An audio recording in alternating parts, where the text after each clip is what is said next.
And sort of the prevailing mood here, I sense, is one of anticlimax tonight. Yeah, if you saw those, obviously when we threw back to the studio and the camera stays in the stadium and they're picking up the faces of fans that are still sat in the actual sort of seats. Real dejection, real dejection. I feel so disappointed, so disappointed. You know, you, against Everton, I think everyone leaves that and they might think, well, okay, been on a decent run. You can have a one-off game and that can happen.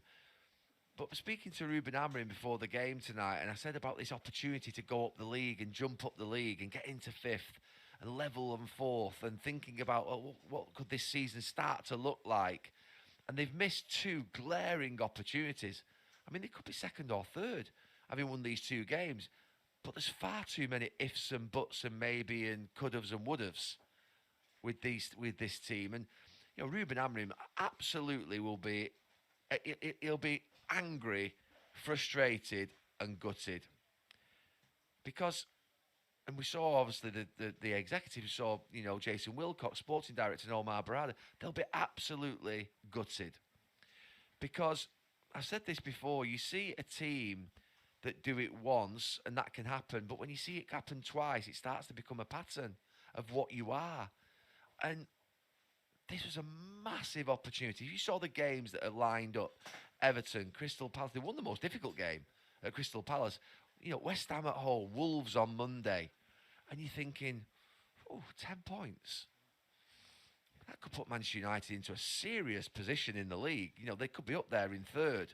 And really then sort of starting to think about the programme they've got when everybody kicks into European football and the cup competition's kicking again into sort of February, March.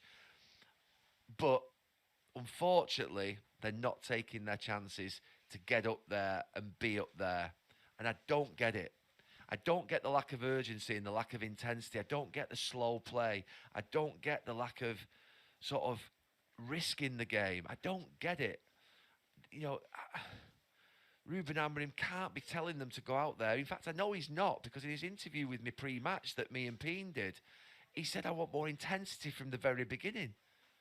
Now, I suspect, unless he's having us over, he's not going back into the change room saying, guys, play slowly tonight. He's going in there and saying, lads, let's get the ball moving around quickly. Let's run forward. Let's play with real threat and vigour.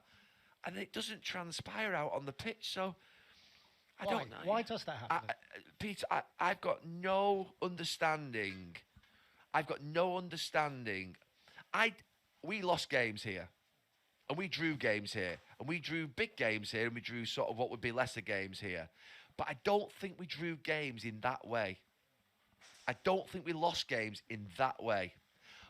I think we'd throw the kitchen sink at it. I think you'd see both full-backs flying forward, centre-backs in the box, goalkeeper... Jeez, what's I've kicked over them? A bottle of water.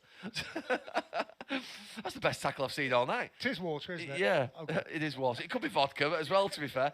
But I think you'd see goalkeepers coming up and going for corner kicks. You'd see mayhem. You'd see things happening. You'd see a real rush and a real massive, I'm not saying embarrassment, but a real massive urge to not lose this game, to not draw this game.